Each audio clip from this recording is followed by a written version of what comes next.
put on your armor. మన యొక్క కవచాన్ని మనం ధరించుకొని ఉండాలి. Armor, you know, right? Armor. కవచం మీ అందరికీ తెలుసు కదండి. When you are going into the battlefield, ఎప్పుడైతే మనం యుద్ధానికి వెళ్తామో you will have some external outfits. మనం శారీరకంగా ఆ కవచం అనేది ధరించుకొని ఉంటాం. Everything is fitted. Arms, chest, head, everything is covered by the armor.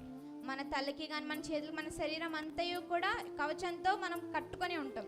We will make up, right? మనం అలాగా సిద్ధపడి ఉంటాం, అవునా అండి? A foolish soldier will go in the battlefield without armor. ఆ యొక్క వెర్రి సైనికుడు ఏది సిద్ధపడకుండా యుద్ధ భూమిలోకి వెళ్తాడా అండి? I mean without armor he goes. Who goes? The foolish soldier. కవచం లేకుండా యుద్ధ భూమిలోకి ఎవరు వెళ్తారండి? ఒక వెర్రి సైనికుడు వెళ్తాడు, right? అవునా He అండి? doesn't know. That's the reason we call it as foolish. అతను సిద్ధంగా లేకుండా వెళ్తున్నాడు కాబట్టి మనం వెర్రివాడుగా ఆయన పిలుస్తాం. But we should not be like that. కానీ మనం అలాగనే ఉండకూడదు. We should not be like this. మీరు అలాగనే ఉండకూడదు. We should be brave. మనం ధైర్యముగా ఉండాలి. Why? అవునా అండి? For the God has given the spirit of bravery, not the spirit of fear. ఎందుకంటే మన దేవాది దేవుడు ధైర్యంగా ఉండే ఆత్మ మనకి ఇచ్చి ఉన్నారు, కానీ భయపడే ఆత్మ మనకి ఆయన ఇవ్వలేదు. From the book of Ephesians, ఎఫెసీయులకు రాసిన పత్రిక, in the book of Ephesians 6th chapter, ఎఫెసీయులకు రాసిన పత్రిక 6వ అధ్యాయము from 10 to 13. 10 నుంచి 13 వచనములు. అపవాది తంత్రములను ఎదిరించుటకు శక్తిమంతులగునట్లు దేవుడిచ్చు సర్వాంగ కవచమును ధరించుకొనుడి. ఏలయనగా మనము పోరాడునది శరీరులతో కాదు గాని ప్రధానులతోనూ అధికారులతోనూ ప్రస్తుత అంధకార సంబంధులకు లోకనాథులతోనూ ఆకాశ మండలమందున్న దురాత్మల సమూహములతోనూ పోరాడుచున్నాము. అందుచేతను మీరు ఆపద్దినమందు వారిని ఎదిరించుటకును సమస్తము నెరవేర్చిన వారై నిలవబడుటకును శక్తిమంతులగునట్లు దేవుడిచ్చు సర్వాంగ కవచమును ధరించుకొనుడి. Hallelujah. Hallelujah. No one said hallelujah. Hallelujah. I request you, నేను మిమ్మల్ని అందరినీ కూడా ప్రాధేయపడి అడుగుతున్నానండి, receive the word. దేవుని వాక్యాన్ని పొందుకోండి. Grab the word. వాక్యాన్ని మీరు తీసుకోవాలి. Very expensive, very costly. You are not going to find in any of the days, upcoming days. ఆ యొక్క రాబోయే దినముల్లో ఇంత ఖరీదైన వాక్యం, చాలా శ్రేష్టమైన వాక్యం మీరు ఎక్కడ కూడా పొందుకోలేరు, Right? అవునా అండి? Because I have experienced. That's the reason I am making you warning.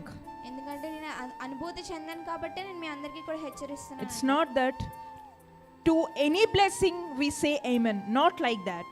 ఆ యొక్క ఆశీర్వాదం కొరకు మనం ఆమేన్ అని చెప్పడం కాదండి. For the spiritual things which we need to do to achieve the will to say amen is the spiritual quality in Christianity.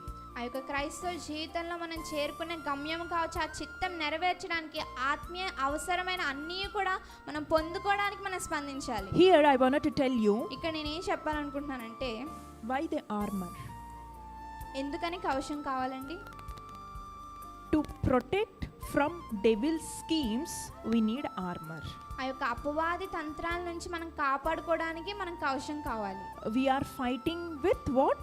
మనం ఎవరితో పోరాడుతున్నామండి? We are struggling with the forces of this world. మన యొక్క లోకంలో ఉన్న అంధకార శక్తుల ద్వారా మనం We are బాధించబడుతున్నాం. struggling with the forces of this world filled with darkness now.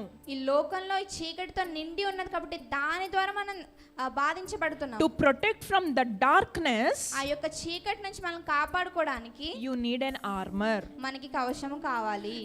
To protect from the sin పాపం నుంచి మనం కాపాడబడి ఉండాలంటే you need armor. మనకి కవచం కావాలి. To stand on the word of God దేవుని వాక్యం మనం నిలకడగా నిల్చోవాలంటే we need that armor.